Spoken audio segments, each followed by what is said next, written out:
Okay, I thought I would just kind of give you a whole look at what it looks like when I start up my machine and I get ready to stitch for the day. When I finished up last night, the block finish, I got to show it to you because look how cute it is. The reindeer's flying up into the sky next to the sleigh, next to, oh, whoops, next to Santa. Well, that was pretty lucky, wasn't it? That I didn't drop my $1,000 hoop on the ground and break it. Okay, so, look at what, I tried to make this look all pretty for you. Look at what it looks like now. So I just turned on my machine. It said remove the embroidery frame or embroidery arm accordingly. So I'm going to do that first.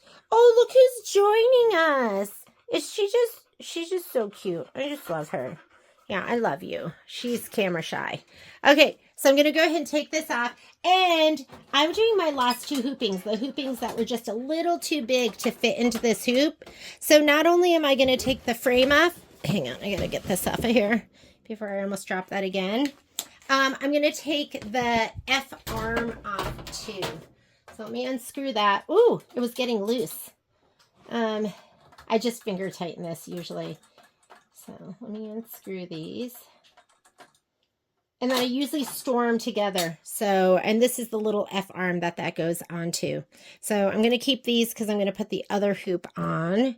But let me take this out. You want to see what I'm doing? Here we go. Okay. I started the day with a beautiful hike. Well, I started the day with a phone call to my girlfriend from college. And you know how fun it is to talk to friends that you haven't talked to in a long time, but you just pick up right where you left off. And I just love having friends like that. So anyways, oh, it's funny that I talked to my two friends. They're both book authors.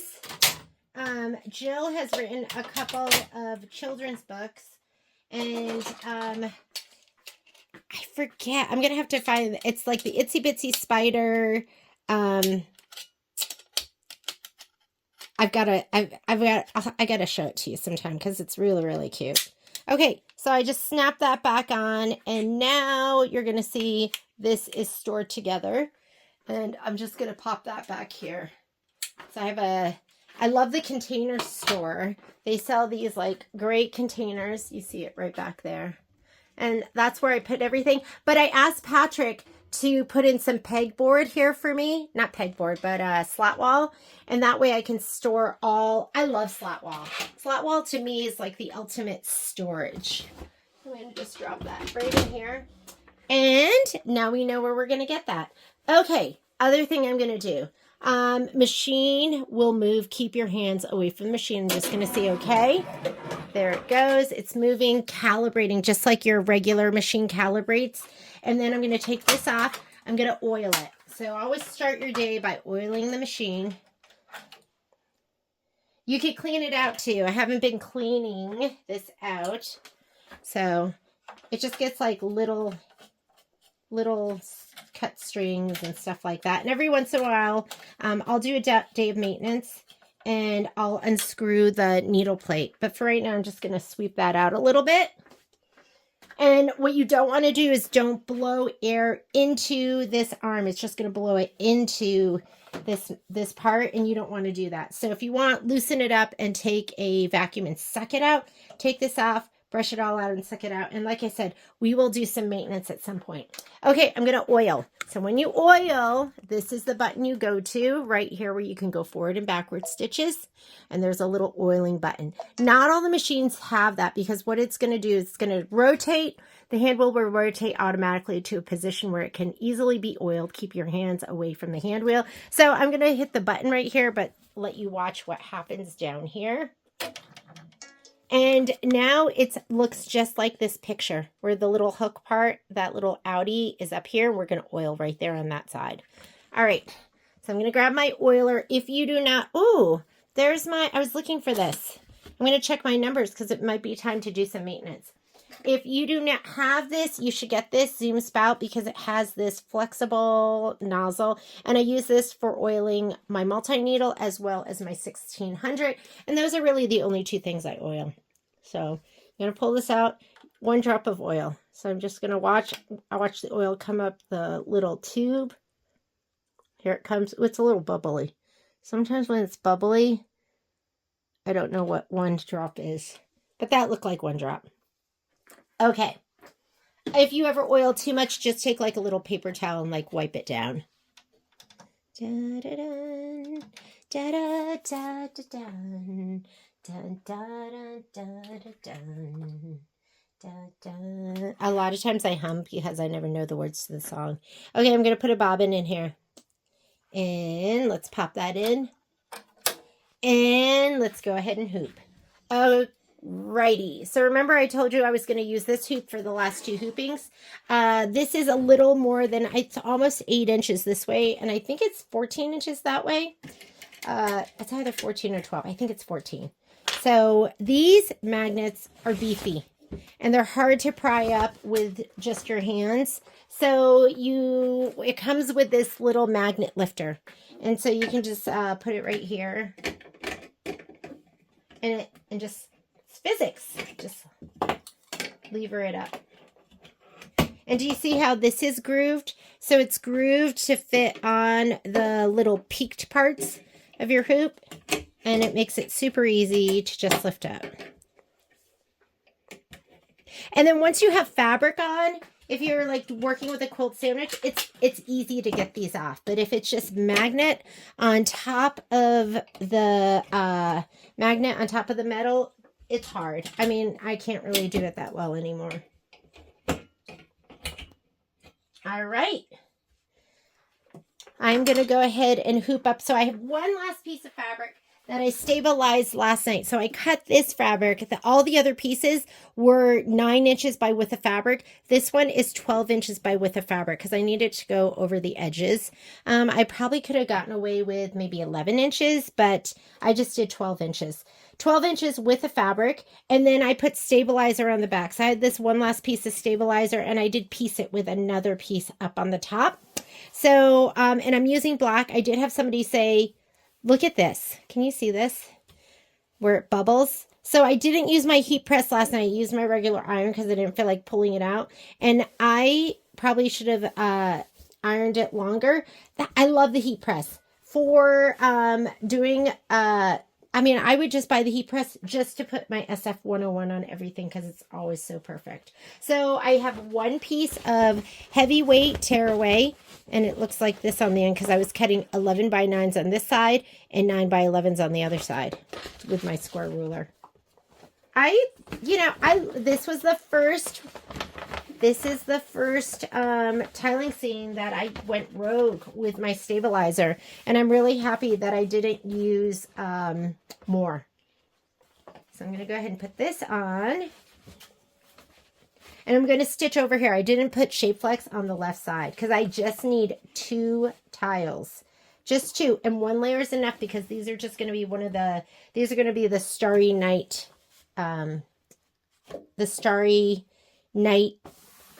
tiles where it's just like, there's not that much stitching. Okay. 2 itty bitties over here. Just push them down. And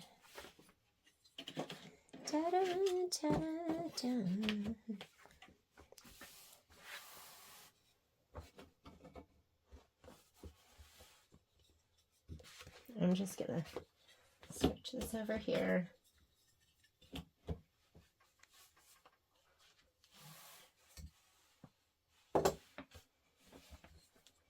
I don't have a good angle. Sorry. All right.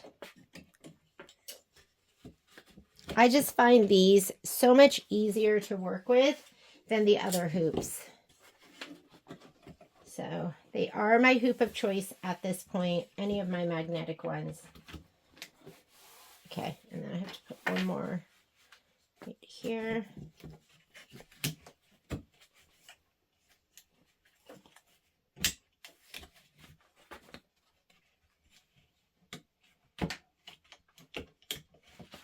Oh, I'm like, why won't it go down? Don't forget, it's a magnet, so it picks things up. Sometimes there's little travelers. This is nice and taut and smooth. I'm going to screw it on. Now, this one doesn't go on an arm. It screws directly onto the part of the machine that moves, the carriage part. So, and I always tell people, get your leftmost nub in this hole, and then everything else will fall. Oh, you can't see that. Get your leftmost nub in this hole, and then everything else will fall into place. And when I say leftmost nub, let me show you what I mean. Hopefully I can turn this. I'm going to turn it like this so you can see it. So you have a left nub and a right nub. Don't look for that in your manual because that's what I call it. An outie. Left outie, right outie. I always just make sure the left outie is in place, and then I know everything else is just going to fit. So I'm oiled. I'm ready. You know what? Before we put this on, let's thread. And then we're going to do that because it'll be easier for us to grab right here without a hoop on. So I always forget that, and then I just struggle through. Okay, let's load up our design. We are going to do design number 2 first. And so I already put my colors up here. Is this everything? Let's see if this is everything. That brown's an imposter. He's not in this design. So I need 3554, which is already on my machine. 3743, 3953. Oops, that's not it. 3953. Is that already up there? 3937. Where's my? Oh, it's here. I thought I'd pull them all. 3953, 3853. Feel like I'm playing backgammon. 373971, 4071. Haven't marked that one. You use a lot of this. 3761, 10, which is already on there. And then we're going to repeat. So neither of these are on there. Okay. I'm just going to load these up, and then up on my machine, we are going to keep this one and this one. I'm going to get rid of everything else. So, I already put away the other colors that I knew I wasn't using anymore. It's kind of this like ritual and this closure, and we're getting to the end. And then I'm going to sew it together. It is not going to be a UFO. I'm going to show you how I press and how I trim. And then we will sew it all together. This is going to be what I'm working on today. And then I'm also going to be working on Welcome Friends, the prep for Welcome Friends. So, because we're going to be doing that on, I think on September 12th is our big day. September 12th, we're going to be stitching together. Ooh, ooh.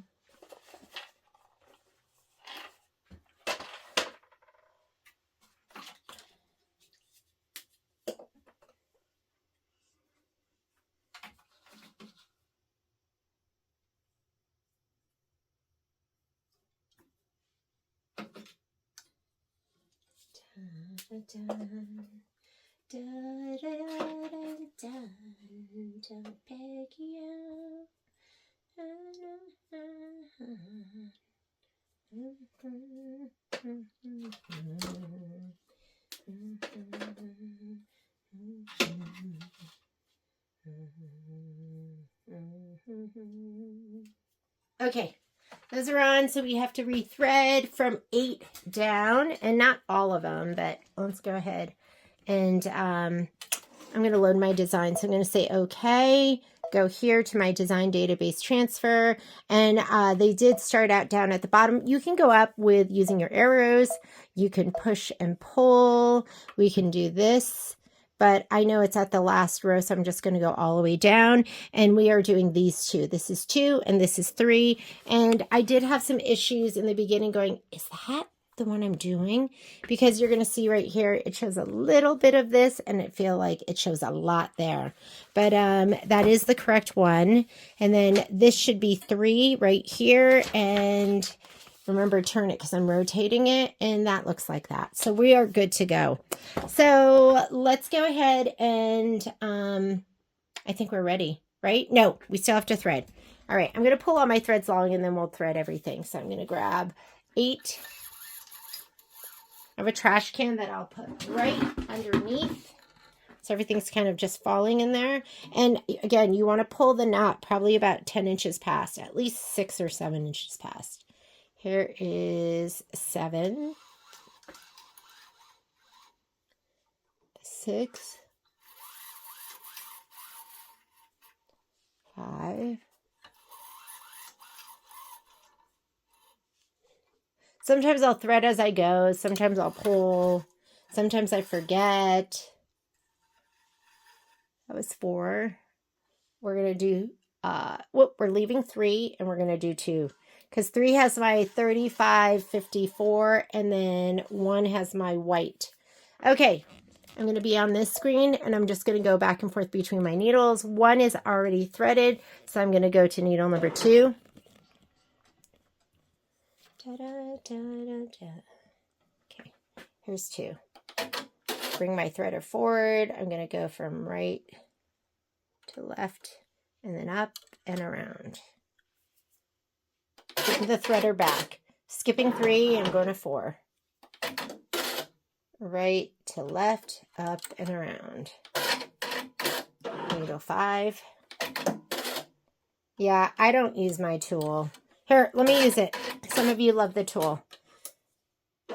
6. So if you're using the tool, you just take your thread right here to the right, bring it up, and then use your hand for the rest. Momo, you're going to go outside.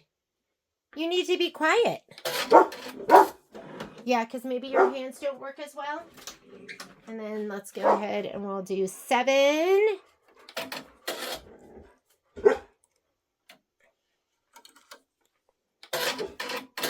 8. Oop, gotta bring the threader forward, right? Hang on, I'm gonna kick that dog out of here. All right, and we're threaded up. And did you know you have a little spot right here? I don't know if this is for where the tool, to go, but I mean, it fits so perfectly right there, so it must be. Okay, we are gonna screw this hoop on. I'm gonna put this to the back so you can watch. And when I say the leftmost nub, it's this guy all the way down here. So let me get my screwy screws too.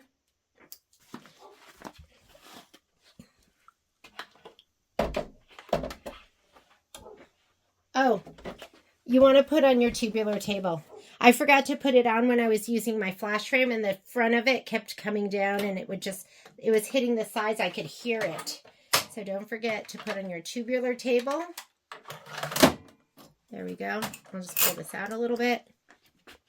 And now we're here to the hoop. Just gives some place for this to rest. Otherwise, the hoop falls forward a little bit. And here's my leftmost nub.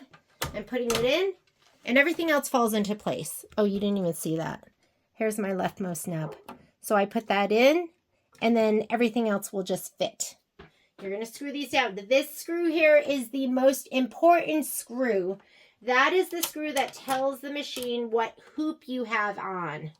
So if you do your 5x7, if you've ever been stitching on your multi-needle and you get a message that it tells you to change to a larger hoop and everything's been fine, you were stitching with the same hoop, it's because this one has loosened. So just tighten that up. Okay. And like I said, I usually just finger tighten, but if you're going to be using the same hoop for a long time, then you could use a screwdriver. But this is your guy. You get that message, change to a larger hoop, you're just going to go ahead and just tighten that one. And you can play with it, like loosen it and tighten it, and you're going to see the hoop sizes change on your screen. This is your guy. All right.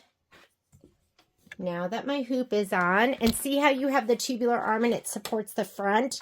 If I didn't have the tubular arm, it would be coming down a little bit. So you really want to get that accessory. Call us. We can make you a great deal. All right. Da-da-dun. We're going to go home. We're going to go here. Oh, did I already pick my design? Okay, I'm going to go all the way to the bottom. Oh, let me just touch right here. And 1, 2. We're going to load this design, set. I'm going to rotate 90 degrees to the right. I rotated everything. That's going to be right side up. I'm going to say okay. All my needles are threaded. This is your main edit screen. I want to go to the screen that has my manual color sequencing, which is right there. I'm going to touch that. And let's go ahead and thread. Tile 2. Oh, this is falling down too. Here we go. Tile 2, Okay. And you're not going to see what's on my thread stand, but there are all my threads up there. I can see them, so I know where to send my needles. And so the first one is 3554. That's on needle number 3. 3743. That is on 2. Whoops, did I touch the right one? That one's on 2. This one right here, 3953, is on 4. 3853. I put them in order. That's on 5. Whoops. Hang on. I wasn't advancing. So this is on 1. 3743 is on 2. 3953 is on 4. I got a touched 4. 4 is on 5. 3971 right here is on 6. 4071, which is 6. That is on 7. And then 3761, which is needle 7. That one is on 8. And then 8, which is colored 10, which is white, is on 1. And then the last one, I'm going to take that back to 3554, which I've moved. I had it on 1 for most of the first tiles. That is on 3. And I'm going to put a pause here because I want to change to my red bobbin. And I'm also going to put a pause right here because I'm going to do this with my navy bobbin. And then I'm going to switch to my white bobbin here. So let me go ahead and put my navy bobbin in first. Hope that makes sense. You just got to think it through in your head. So I'm going to put my navy bobbin because I'm getting some pin dot of my white, which is high contrast with 3554 because it's so dark. So let me put my navy bobbin in. So we sell these in the store. These are Magna Glides, and you want to get the L ones if you're using the multi-needle. L bobbins, please. And like I use my pre-wound bobbins anytime I'm doing like freestanding lace, and I just match it. So if I have like a dark, like a medium blue, I might use these. So if I have a gold on top, I would use a yellow on the bottom or an orange, just anything that's kind of close. All right, I'm going to go ahead and say okay. We're done here with our manual color sequencing. I'm going to go embroidery. I am going to unlock and hit start. Oh wait, no, we're not doing that. I just messed this whole thing up. I totally forgot. This is the hoop I'm using. So we're going to do a whole bunch of stuff. Let's go back. So, do you like that? It was on autopilot. I am going to go to, if I hit embroidery settings, it's going to take me to a previous screen, which had the manual color sequencing. Okay to cancel. And then I want to go back one more screen. So edit will take me to the first edit screen. This is the first screen we came in. I'm going to rotate this one back, and I'm going to rotate it back because I have a big hoop and I can rotate it and just snug it over here. So I'm going to rotate that back. We rotate it 90 degrees, so I'm going to go the opposite, and I'm going to move that all the way over to the left.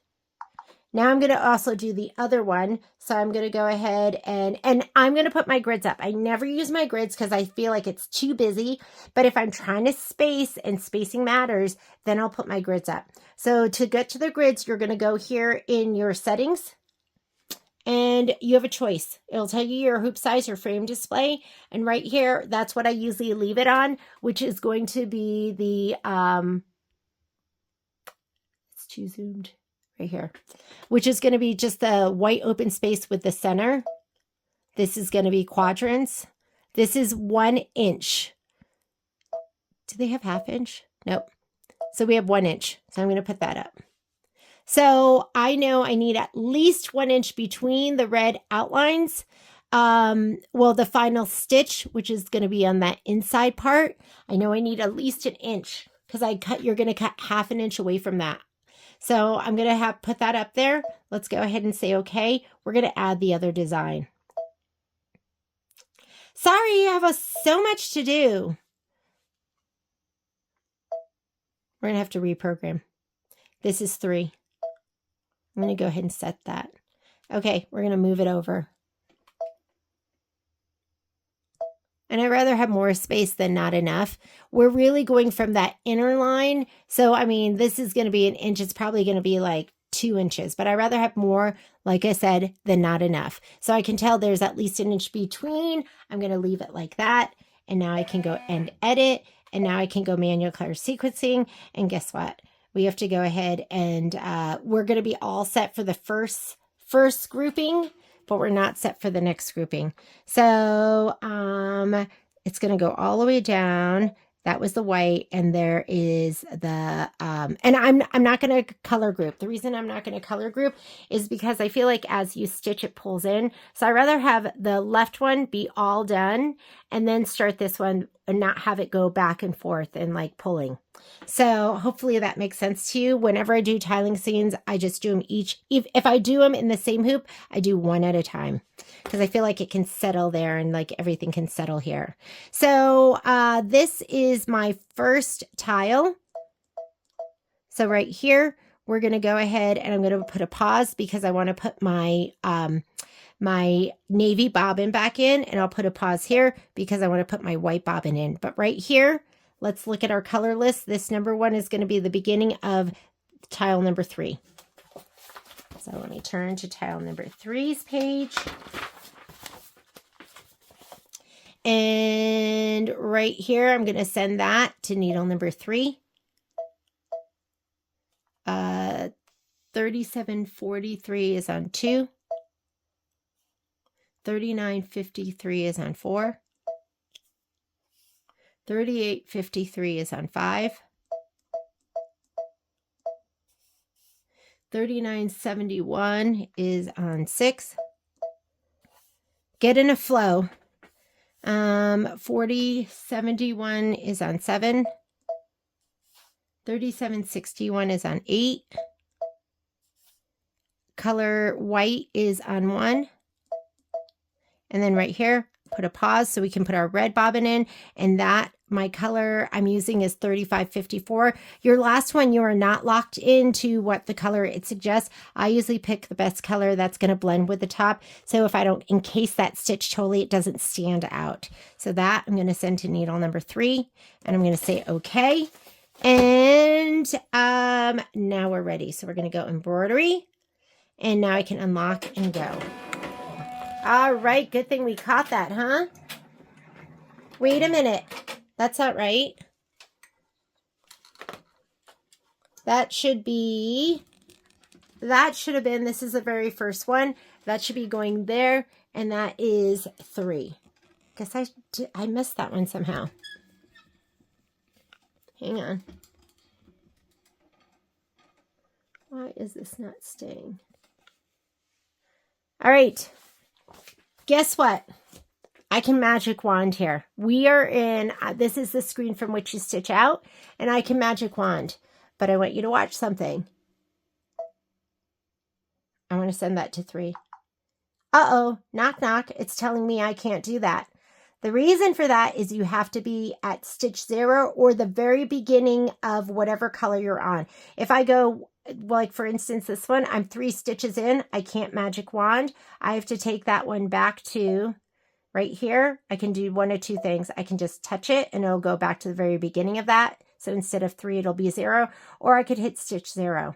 So I'm just going to touch it. See how we're at stitch 0 now? Now I can magic wand it. So I'm going to go, okay, magic wand. That was for me because I never had lessons. I was like, why can't I switch it? I just figured it out on my own. That should be going to 3. We better check the top ones and just make sure they're all right. I thought they were all right, but maybe not. So 2, oh, these are all wrong. 2 is going to go to 2. 3, Oh, no, these are right. That goes to 4. That goes to 5. That goes to 6. That goes to 7. 1, 2, 3, 4, 5, 6. So 6 goes to 7. 7 goes to 8. Okay, these are all right. It was just the top one that wasn't. Okay, we should be fixed. I found that I struggled a little bit with the white stars. So I could put a pause in here as well. And when it gets to the white, I can turn the speed down. I'm going to turn the speed up for this stuff. But we might turn it down when we get to the stars. I'm going to just let it go. I will see you here in a bit. Okay, machine stopped for me to do my bobbin change. I just did all of the navy. Now I'm going to put my white bobbin in, and it's going to do 18 minutes of stitching while I am working on another project, which is the best, right? So I just popped my bobbin in, and here we go. So just go ahead and let it run. See you back here in 18 minutes. All right, so now it wants me, because it just stopped, and I know it says black, but I'm using the 3554, and I'm going to put in my red bobbin. Red bobbin. Red bobbin. My manservant's not here, so I actually had to do laundry yesterday, and oh God,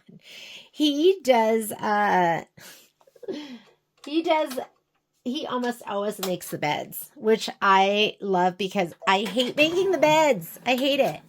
I hate making the beds because, like, in our guest room, I have to, like, lift the whole mattress up, and it's so heavy. So, anyways.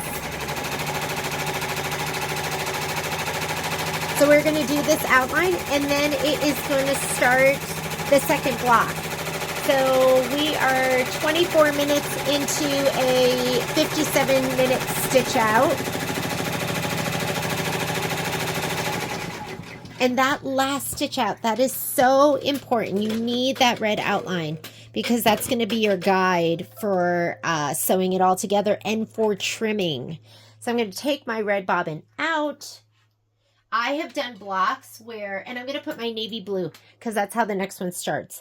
I have done blocks where I did the entire thing and then I popped it out of the hoop and realized, and you know, you can't go back then. Okay, navy blue is in. Now it's going to move over here. I'm going to unlock and stitch. It's going to needle position 3, which is where I have my navy blue. And this is 5 minutes of stitching. So I'm going to let it do the 5 minutes of stitching. And I've just been changing it to the navy blue. Otherwise, I was seeing a little dot of the white bobbin, and I just didn't like that. And it doesn't seem to be like an issue on any of the other ones, but I think because the navy blue is so high contrast. So I'm going to go ahead and let that stitch. And then we'll come back in, we'll change it to a white bobbin. So I did put a pause, so it's going to stitch here. There was a pause so I could change it to navy blue. There's a pause here, and the pause will stop before it stitches, so I'll change it to white. It's going to do all of this stitching, and then it'll pause again when it's ready for the red bobbin. So see you in 4 minutes.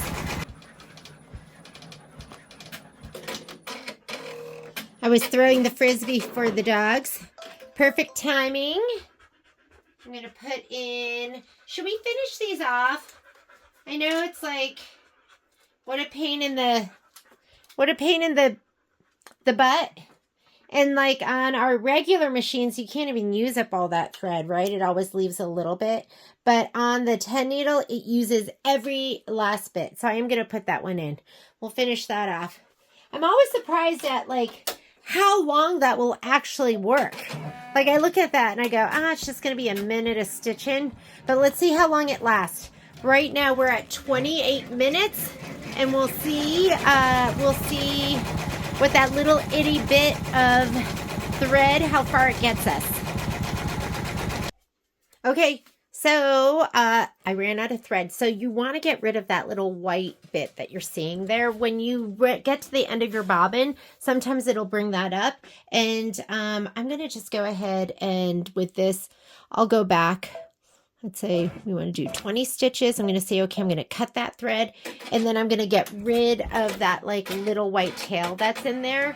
But remember, we started with 28 minutes and now we're down to 21 minutes, and I was stitching at 800 minutes per, 800 stitches per minute. And so that was quite a bit. I should have looked at the number of stitches, but see this stuff? You want to get rid of this white tail. You don't want it sticking out. So I'm just going to go ahead and cut that off. Do your little change out, okay? And we need to put a new bobbin in. And again, I'm going to go with one of these little ickies. See, it uses every last bit. So you don't have to join me for all, and then I save them. Is this like the prettiest cup ever? I got this in Argentina, and it's almost full. So I've got to send those back because they'll recycle them and reuse them, which I think is great. And, sorry, let me go ahead and put the next bobbin in. We're just going to keep using them up. Because I'm home today, I'm not rushing around like I normally do. Well, I'm still rushing. I'm actually sitting outside in the sun. It's beautiful. Today is like the perfect day ever. And we'll... I went back 20 stitches. Usually I'll go back anywhere between 10 and 20 stitches. And we'll let it go ahead and finish this up. And then we'll change out. I'm going to use every last bit of these little itty bitty bobbins so I don't have anything left. Oh my goodness. Look at this. I still have a whole pile of them. I actually pulled more out. I have a whole pile of them. But that last one I put in totally lasted. And now it wants to do the last stitch out. So you know you have to change your bobbin to a red one. And guess what? That is going to be it. We will be done stitching. Next thing we're going to do is we are going to press and iron all of our, blocks. And, yeah, I'm excited.